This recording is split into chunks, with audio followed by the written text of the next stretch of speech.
नमस्कार, मैं छाया सिंह एक बार फिर से आप सभी लोगों का स्वागत करती हूँ आपके अपने चैनल छाया एफिलिएशन ज्ञान पे। आप सभी लोगों को नवरात्रि की हार्दिक शुभकामनाएं। जैसा कि आप सभी लोग जानते हैं कि मैं कॉलेज सेक्टर से रिलेटेड जो भी अपडेट्स होते हैं उन टॉपिक्स को लेके वीडियो को बनाती रहती हूँ। तो आज एक बार फिर से मैं आप लोगों के बीच आ गई हूँ। बीएमएस कॉलेज में बीएमएस कॉलेज ओपन करने से रिलेटेड जो क्वायरीज आती हैं उनको लेके। जनरली जो गजट होता है उसमें कितना ज़मीन चाहिए, बिल्डिंग चाहिए, क्या स्टाफ है, क्या इंफ्रास्ट्रक्चर है, ये सारी डिटेल तो मैं अपने प्रीवियस वीडियो में बता चुकी हूँ। बट प्रैक्टिकल क्वेश्चंस जो आते हैं मैं उनके बारे में आप लोगों से बात करना चाहूँगी। जो क्वेश्चन अभी आ रहे हैं वो ये आ रहे हैं कि क्या मैडम बीएमएस कॉलेज में डिस्टेंस पे अगर कोई हॉस्पिटल होगा तो क्या बीएमएस कॉलेज ओपन किया जा सकता है। तो मैं आप लोगों को बता दूं कि बीएमएस कॉलेज में ये फैसिलिटी अवेलेबल नहीं है। जिस कैंपस में मेडिकल कॉलेज का टीचिंग ब्लॉक है, हॉस्टल है, उसी कैंपस एरिया में आपका हॉस्पिटल भी होना चाहिए, तभी बीएमएस कॉलेज आप ओपन कर पाएंगे। बेड की संख्या मिनिमम 100 बेड है, मैक्सिमम आप 150 to 100 तक ले जा सकते हैं according to your facility, according to your strength of teaching students. अगर आपका पुराना हॉस्पिटल चल रहा है तो ऑफकोर्स सिंपल सी बात है कि बेड्स काफ़ी होंगे, पेशेंट काफ़ी होंगे, तो उसके अकॉर्डिंगली आप कर सकते हैं। बस 100 बेड से कम नहीं होना चाहिए। और न्यूज़ आ रही है कि जो आयुष मिनिस्ट्री है वो सीटें अब 100 सीट ही कंपलसरी करने जा रही है। पहले क्या होता था कि 50 सीट के लिए भी एफिलिएशन मिल जाता था, जिसमें एफडी भी काफ़ी कम थी, मतलब हाफ हो जाती थी। अगर 100 बेड के लिए आप जा रहे हैं तो वहाँ एफडी अमाउंट जो होता था वो 2 CR होता था। इसके विपरीत अगर आप 50 सीट के लिए जा रहे हैं तो वहाँ जो एफडी का अमाउंट होता था वो 1 CR होता था। लेकिन रिसेंटली आयुष मंत्रालय के द्वारा इन सभी चीज़ों पे संशोधन, रेक्टिफिकेशन कर दिया गया है। तो हो सकता है कि जो अभी ऑफिशियली गजट में नहीं आया है, बट ऐसा हो सकता है कि बहुत जल्दी आप लोगों को 50 सीट का बीएमएस कॉलेज ओपन करने की अपॉर्चुनिटी ना मिले। तो ये एक न्यूज़ थी जो मैं आप लोगों के साथ शेयर करना चाहती थी। ज़मीन बिल्डिंग के लिए मैं बता चुकी हूँ कि 3 एकड़ ज़मीन 50 सीट के लिए, 5 एकड़ ज़मीन 100 सीट के लिए। ज़मीन डायरेक्ट बीएमएस कॉलेज के नाम ही होनी चाहिए, या फिर ट्रस्ट सोसाइटी के नाम होनी चाहिए। और आपको एक एनओसी देना पड़ेगा कि उस 5 एकड़ ज़मीन में कोई और अन्य संस्थान नहीं चल रहा है और उस संस्था के द्वारा अगर किसी अन्य प्रशिक्षण केंद्र का संचालन किया जा रहा है तो उसकी ज़मीन और भूमि बिल्कुल डिफरेंट है। तो ये सब कुछ चीज़ें मेडिकल कॉलेज में बहुत बेसिक लेवल से वेरीफाई की जाती हैं। तो यहाँ इसलिए मैंने ये चीज़ें आपको क्लियर कर दी कि बिल्कुल डिफरेंट सारी चीज़ें होनी चाहिए।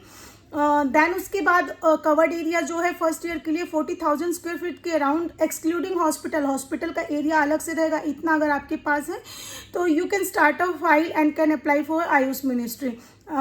उससे पहले आपको स्टेट एनओसी की प्रोसीजर को फुलफिल करना पड़ेगा। अगर इसमें आपको किसी भी प्रकार से किसी प्रोफेशनल की रिक्वायरमेंट है तो आप हमारी टीम को हायर कर सकते हैं। हमारी टीम प्रोफेशनली 12 सालों से डॉक्यूमेंटेशन का ही काम करती है, तो बहुत परफेक्टली आपको चीज़ों को प्रिसाइज तरीके से फाइलिंग हो जाएगी, जिससे डिपार्टमेंट में आपको किसी भी तरीके की प्रॉब्लम ना आए। डिपार्टमेंटल रिलेशन होने की कि हम लोग ये बात नहीं कह रहे हैं कि we have a good relation with department, नहीं। डॉक्यूमेंटेशन पार्ट को हम लोग करते हैं, फाइल को ऐसी कर देंगे कि आगे कोई प्रॉब्लम ना आए, because we have a experience team. ये वो इस फील्ड में काम करने वाले हमारी जो टीम है वो लोग हैं जिन्होंने ऑलरेडी बीएमएस कॉलेज खुलवाए हैं या फिर ऑलरेडी कई कॉलेज अप्रूव करवा चुके हैं। तो आती हूँ मैं टॉपिक की तरफ, क्योंकि बीएमएस कॉलेज की फाइलिंग में बहुत प्रॉब्लम होता है। इन्वेस्टमेंट लगा के 3-3, 4-4 साल लग जाता है एफिलिएशन लेने में, क्योंकि छोटे छोटे पेपर पे उसमें शॉर्ट कमिंग आती है। इवन अगर आपके ट्रस्ट के नाम में भी मिस्टेक होगा और दूसरे पेपर में ए नहीं है और एक पेपर में ए है, तो इस पर भी आयुष मंत्रालय मिनिस्ट्री जो है वो शॉर्ट कमिंग लगाती है। तो इसकी फाइलिंग बहुत टफ होती है, इसलिए मैंने ये प्रीवियस जो 2-3 लाइनें ऐड करी वो इसलिए करी ताकि आपका टाइम बचे। जो मान्यता 4 साल में मिलना है वो एटलीस्ट आपको 1 साल में मिल जाए। तो ये ज़मीन, बिल्डिंग, लैंड की रिक्वायरमेंट मैं क्लियर कर चुकी हूँ। देन उसके बाद आते हैं कि हॉस्पिटल का ओपीडी आईपीडी आपको प्रॉपरली मेंटेन रखना है। अगर आपका सेम हॉस्पिटल एलोपैथ में है तो वो डिफरेंटली रन करना चाहिए। अगर मान लीजिए कि आपका हॉस्पिटल है 100 बेड का, वही हॉस्पिटल एलोपैथ का है, वही हॉस्पिटल आपका आयुर्वेद का है, तो उस कंडीशन में आपको दोनों बेड्स डिफरेंट शो करने होंगे, लाइक 200 बेड्स होना चाहिए। 100 एलोपैथ का है और 100 आयुर्वेद का है, तो कंस्ट्रक्शन भी बढ़ाना होगा और उसमें बेड्स भी बढ़ाने होंगे। बट कोशिश ये करिए कि डिफरेंट रखिए, चीज़ें मिक्स मैच मत करिए ताकि आप लोगों को कन्फ्यूजन ना हो।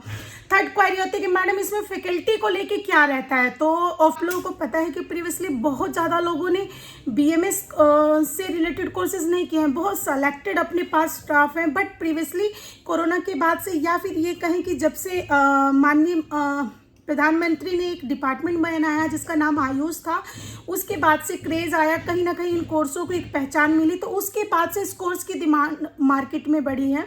तो इसके लिए जो चाहिए होते हैं वो आयुर्वेदाचार्य चाहिए होते हैं। BMS के बाद एक और कोर्स होता है MD, वो जो होते हैं वो प्रिंसिपल होते हैं, जिसमें उनका 15 साल का एक्सपीरियंस होता है, 15 से 20 साल के आसपास का एक्सपीरियंस होता है। बाकी BMS को MD पढ़ा सकते हैं 3 से 5 साल के एक्सपीरियंस के साथ। तो थोड़ा सा टफ होता है मिलना, लेकिन ये है कि मैनेज हो जाता है, क्योंकि बहुत सारे BMS कॉलेज नहीं खुलते हैं, सेलेक्टेड खुलते हैं और अप्रूव भी सेलेक्टेड ही होते हैं, तो उस कंडीशन में चीज़ें मैनेजेबल हो जाती हैं। तो BMS कॉलेज की जो प्रैक्टिकल चीज़ है वो यही है फैकल्टी को लेके। देन उसके बाद आपको मैं एडवांस में बताना चाह रही हूँ कि यहाँ पे जो 5 लैब तैयार होती है, 5 से 6 लैब जो तैयार होती हैं, उन सभी लैबों में उन सभी लैब्स में मटेरियल बहुत अच्छे खासे जाते हैं। तो आप ये मानिए कि 30 से 35 लाख का सिर्फ लैब्स आपको बिफोर एफिलिएशन रेडी करके रखना होता है। हॉस्पिटल का अलग इक्विपमेंट होगा, वो इट्स अ डिफरेंट चीज़। अगर आप हॉस्पिटल स्टैब्लिश करवाना चाहते हैं तो उसमें भी हमारी टीम हेल्प करेगी, क्योंकि हम लोग स्पेशली हॉस्पिटल बेड्स मैन्युफैक्चरर भी हैं।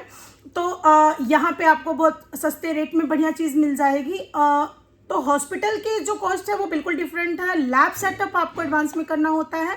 तो कहीं ना कहीं ये प्रोजेक्ट अगर देखा जाए, अगर आप 100 बेड का ले रहे हैं तो ज़मीन बिल्डिंग छोड़ के ये प्रोजेक्ट कम से कम 4 से 5 करोड़ का पड़ता है, इंक्लूडिंग जो FD जाती है, जो आयुष मंत्रालय के नाम से 2 करोड़ की DD बनती है, उसको इंक्लूड करके बता रही हूँ कि 4 से 5 करोड़ का ये प्रोजेक्ट जाता है। अगर आप एक बार में अप्रूवल लेना चाहते हैं, खींचतान के लेना चाहते हैं, आपत्ति लगा के लेना चाहते हैं, तो उसमें क्या है कि पैसा थोड़ा 1-1.5 करोड़ कम हो जाएगा, लेकिन यह है कि सेशन आपका बर्बाद हो जाएगा। और एक सेशन बर्बाद होने का मतलब होता है कि 100 सीट मिलती है, एक सीट पर 10 लाख आपको मिलना है। तो आप कैलकुलेट कर लीजिए कि आपने कितने करोड़ का नुकसान किया। तो ये चीज़ें होती हैं और इस तरीके से काम होता है। अगर आपको लगता है कि इससे रिलेटेड मुझे और जानकारी देनी चाहिए, किस टॉपिक पे जानकारी देनी चाहिए, तो आप मेरे कमेंट सेक्शन में जाके मुझे मैसेज कर सकते हैं।